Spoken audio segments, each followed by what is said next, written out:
Coming up on today's show, we are going to tackle the biggest question in Cleveland right now, which is, do you stick with Jacoby Brissett or do you make a trade for Jimmy Garoppolo? Before I give you my take on all of this, I want you all to be a part of the show and let me know which QB you would pick, Jimmy Garoppolo or Jacoby Brissett. Type their jersey number down in the comments.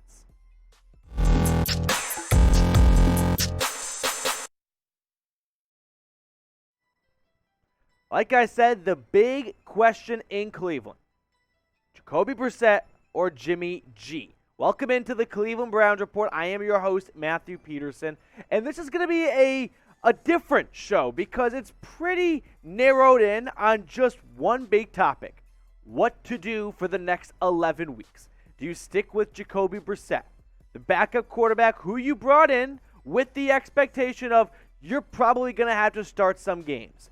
We don't know how many games, at least that when they signed him, they didn't know exactly how many, but you will definitely be called on. Now, before we started filming, my coworker Harrison Graham was like, do you think the Browns have already put a plan in place as to whether or not they would trade for Jimmy G? And I like to believe that Andrew Berry went into all of this with a number in mind of, hey, if Deshaun Watson is suspended more than this number, I'm going to make a trade for a Jimmy G or make another move for a quarterback. If it's below that, I am content with Jacoby Brissett.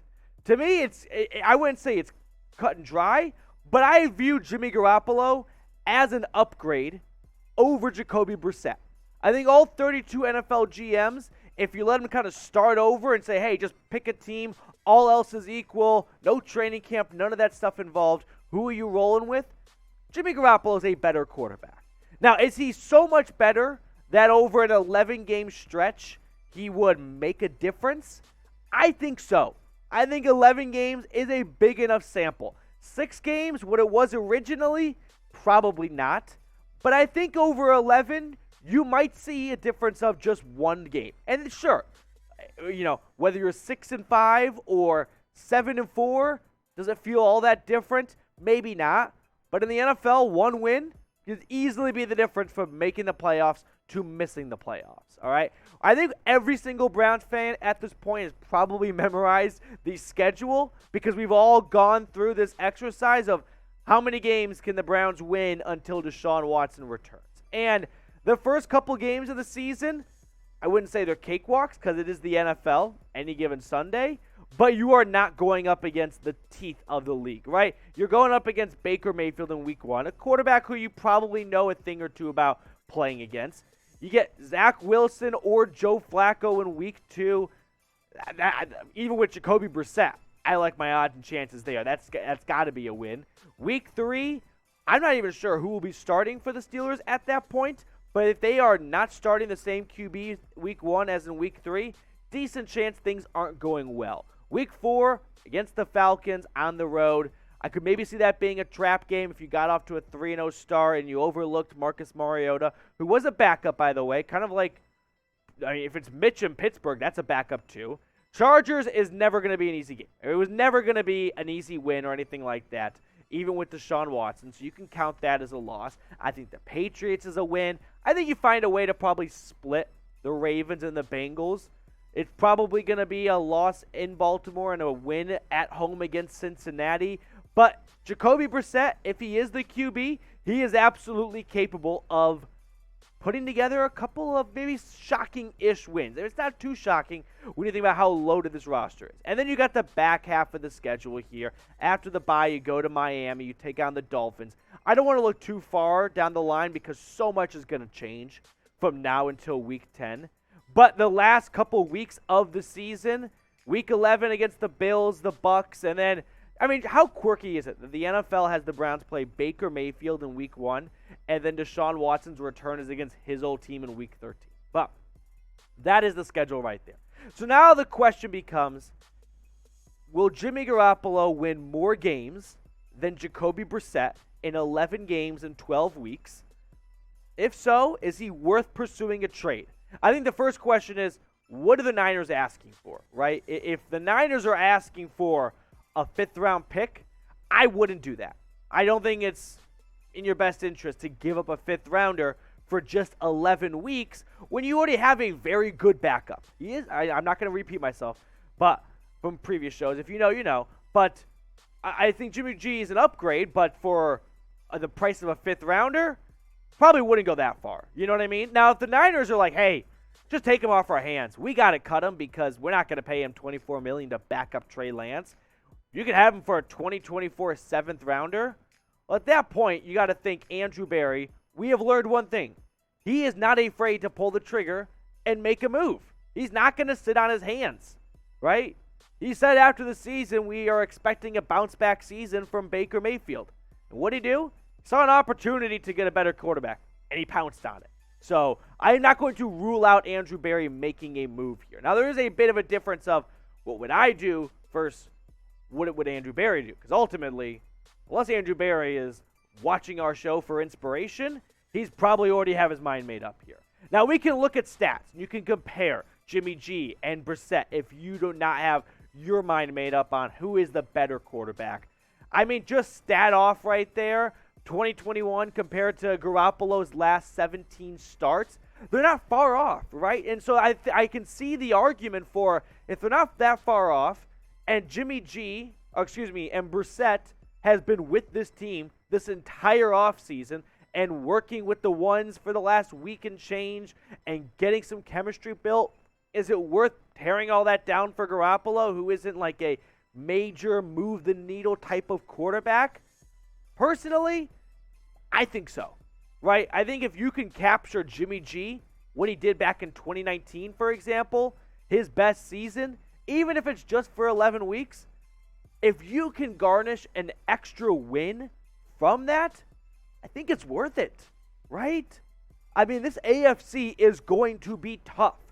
You don't have you don't have time to try to play catch up when Deshaun Watson steps in, because it's not like Deshaun Watson is going to come on the field against the Texans and look exactly like how he did back in 2020 when he was the NFL passing leader. There inevitably will be some rust to wear off. He's going to have to build a chemistry somewhat on the fly. I mean, you can only replicate game action to practice so much here. So if Jimmy G can be got for not much, if the Niners are like, just take him off our hands, restructure the contract, you don't have to pay him $24 million. He'll take $8 million because he'll be a free agent after this year, and Cleveland sets him up for the best spot to improve his resume with a better roster than what they have in Seattle, for example, and he can cash in free agency. Both sides shake hands and part ways and go, yep, we used you for 11 games. We improved your stock. It's kind of like a no-name actress almost if she wanted to do a movie and like a little bit of nudity in there. It's like, well, now everyone knows who you are, so your career can take off. You know what I mean? That's a pretty crude way of putting it.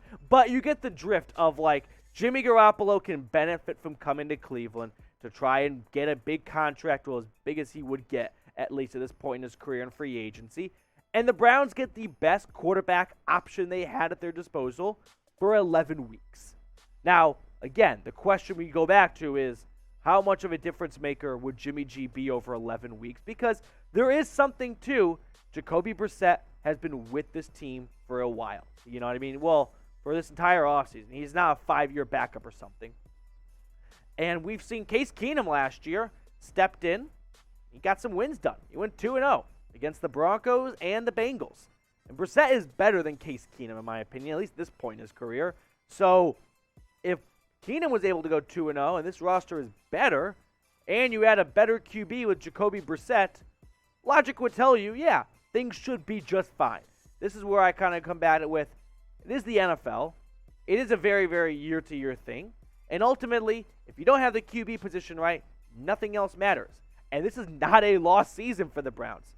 This roster is so talented, they can tread water until Watson comes back. And they can stay in the hunt. Now, 10 wins would be in the hunt if you were to, or 10 wins is a playoff team most years.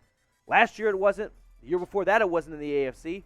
I just don't want to see the Browns be that 10-7 team that misses the playoffs.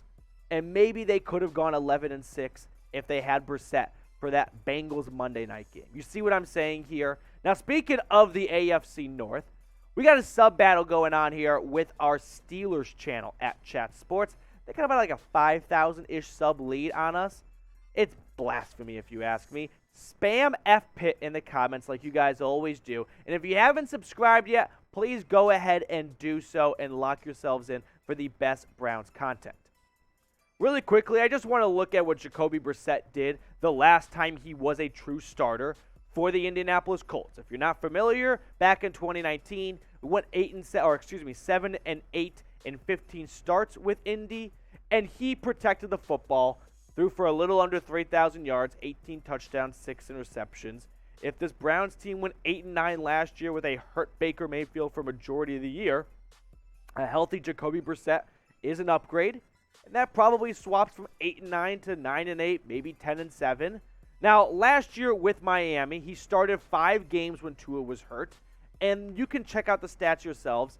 I didn't have the impression after last year, after watching him, mostly betting against the Dolphins at this point, honestly, with you guys, thinking this Jacoby Brissett guy, that is a QB I wouldn't mind having start 11 games for my team. You know what I mean?